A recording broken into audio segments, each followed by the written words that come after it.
इस वीडियो के द्वारा हम सामाजिक विज्ञान की 10वीं कक्षा के प्रथम अध्याय यूरोप में राष्ट्रवाद का उदय को समझेंगे। राष्ट्रवाद जो विचारधारा किसी भी राष्ट्र के सदस्यों में एक साझा पहचान को बढ़ावा देती है उसे राष्ट्रवाद कहते हैं। राष्ट्रवाद की भावनाओं को और गहरा करने के लिए कई प्रतीकों का सहारा लिया जाता है, जैसे राष्ट्रीय ध्वज, राष्ट्रीय चिन्ह, राष्ट्रीय गान आदि। यूरोप में लंबे समय से निरंकुश शासकों का शासन चलता आ रहा था। यूरोप लंबे समय से निरंकुश शासकों से ग्रसित था। ये यूरोप महाद्वीप है, मान लीजिए। जैसे कि हमारे एशिया महाद्वीप में बहुत सारे देश हैं, इसी प्रकार यूरोप में भी बहुत सारे देश हैं। यूरोप एक महाद्वीप है। ये यूरोप में पहले छोटे छोटे अनेक राष्ट्र होते थे। पश्चिमी भाग और मध्य भाग में निरंकुश राजाओं का शासन चलता था। यहाँ की जनता इनसे परेशान हो चुकी थी और जनता नहीं चाहती थी कि हम पर कोई शासन करे। इसके लिए सबसे ज़्यादा परेशान फ्रांस हुआ। सबसे पहले फ्रांस निरंकुश शासकों के विरुद्ध खड़ा हुआ। फ्रांस में फ्रांसीसी क्रांति हुई। 1789 की फ्रांसीसी क्रांति के द्वारा फ्रांस में निरंकुश शासन को समाप्त करके प्रजातंत्र की स्थापना की। प्रजातंत्र होता है जनता का शासन। जनता के चुने हुए प्रतिनिधि ही शासन करते हैं। क्रांतिकारियों ने निरंकुश शासन को हटाकर प्रजातंत्र की स्थापना की। सबसे पहले फ्रांस में ही क्रांतिकारी निरंकुश शासन के विरुद्ध खड़े हुए और इन्होंने अन्य राष्ट्रों के लोगों को भी निरंकुश शासन के विरुद्ध खड़ा होने का आग्रह किया और उनमें राष्ट्रवाद की भावना भरी और उनमें जोश भरा कि वह निरंकुश शासन को हटाकर प्रजातंत्र की स्थापना करें। आगे पश्चिमी यूरोप और मध्य यूरोप में राष्ट्रवाद की स्थापना के बाद यूरोप के पूर्वी और बाकी भागों में निरंकुश शासन की जगह राष्ट्रवाद की स्थापना करना इनका प्रमुख उद्देश्य हो गया। इस उद्देश्य को ध्यान में रखते हुए क्रांतिकारियों ने जितने भी निरंकुश शासन आए, सब शासक आए, उन सब को हटाकर वहाँ पर राष्ट्रवाद की स्थापना की। विभिन्न राष्ट्रों में लोगों ने फ्रांसीसी क्रांतियों की सहायता की और स्वतंत्रता पाने की चाह में उनका साथ दिया। फ्रांसीसी क्रांतिकारी राष्ट्रवाद को लेकर आएंगे, उनको ऐसी उम्मीद थी। कुछ वर्गों, चाहे वह शिक्षित वर्ग हो या विद्यार्थी वर्ग हो, सब ने उनका समर्थन किया।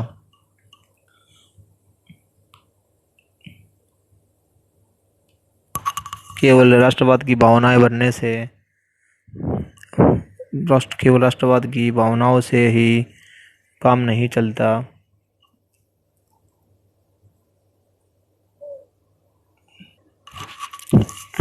उनको इस बात का आभास हो चुका था। फ्रांसीसी क्रांति और राष्ट्रवाद का विचार। राष्ट्रवाद की पहली अभिव्यक्ति फ्रांसीसी क्रांति 1789 के माध्यम से हुई थी। फ्रांस के लोगों में पितृभूमि और नागरिक जैसे विचारों की भावना। फ्रांस क्रांतिकारियों ने फ्रांस के लोगों में पितृभूमि कि ये जो भूमि आपकी पैतृक भूमि है, इस पर आपका पूरा का पूरा अधिकार है, इस पर किसी शासक का अधिकार नहीं है, और नागरिकों को उनके अधिकारों के प्रति जागरूक किया। नए झंडे का चुनाव किया गया, नए झंडे का निर्माण किया गया। स्टेट जनरल, पहले जो है फ्रांस का समाज तीन स्टेट यानी 3 वर्गों में विभाजित था, उसका नाम बदलकर नेशनल असेंबली रख दिया गया। शहीदों के गुणगान किए गए, जिससे लोगों में जोश भरा जा सके। राष्ट्र के नाम पर नई नई स्तुतियाँ दी गई। स्तुतियाँ होता है उपलब्धियाँ, वे उपलब्धियाँ उनका गुणगान किया गया, जिसमें हर स्तुति में फ्रांस का नाम जुड़ा हो। प्रशासनिक व्यवस्था का पुनर्गठन किया गया। आंतरिक आयात निर्यात शुल्क को समाप्त किया गया। पहले जैसे कि एक भाग से दूसरे भाग में माल को ले जाने पर शुल्क लगाया जाता था, उसको समाप्त किया गया। और भार मापने की समान पाई, विभिन्न भागों में मापने की अलग अलग इकाइयाँ प्रचलित थी, उनको हटाकर एक समान मापने की इकाई की व्यवस्था की गई। इसके बाद क्रांतिकारियों का उद्देश्य यूरोप के अन्य राष्ट्रों को निरंकुश शासकों से मुक्त करना। अन्य देशों में प्रवेश।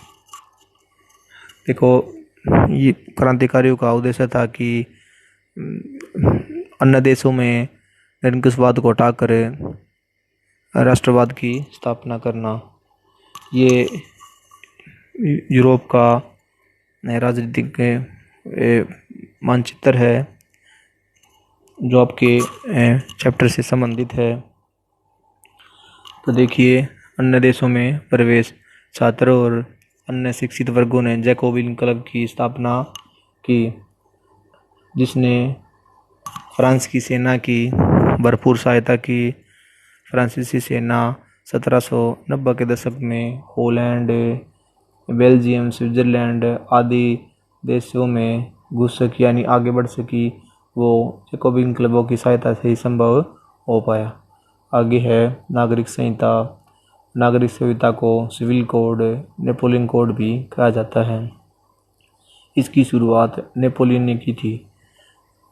नेपोलियन चित्र में दिखाए गए व्यक्ति नेपोलियन है।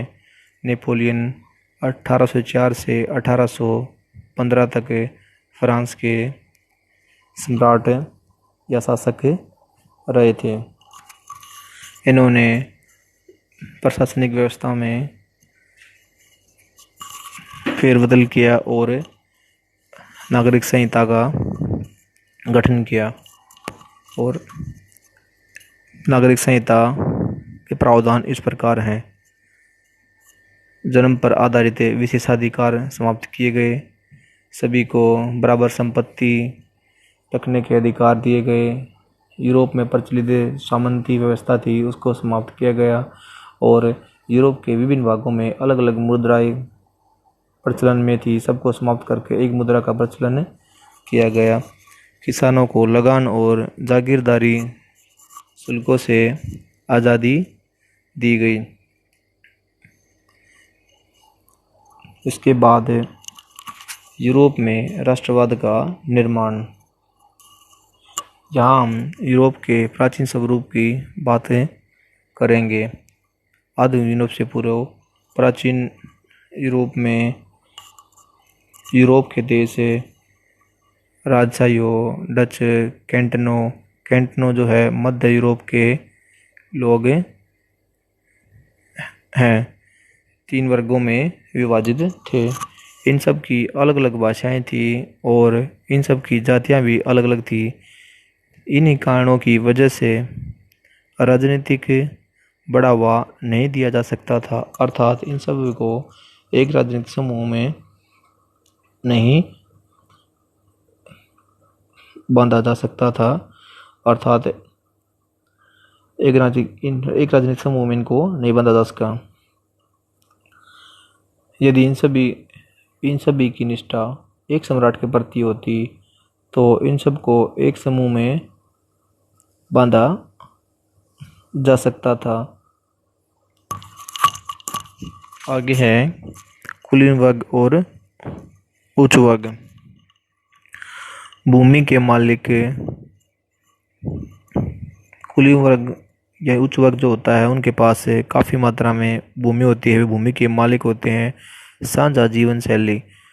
साझा जीवन शैली का अर्थ है कि एक कुलीन दूसरे कुलीन की तुलना अपने से करके उनका जो है अपनी जीवन शैली को जो दोनों वे साझा करते हैं। फ्रेंच भाषा का बोलचाल। वे बोलचाल के लिए फ्रेंच भाषा का प्रयोग करते हैं। वैवाहिक संबंधों के द्वारा अपनी संपत्ति और राज्य का विस्तार करते हैं। इनकी जनसंख्या जो है कम होती थी।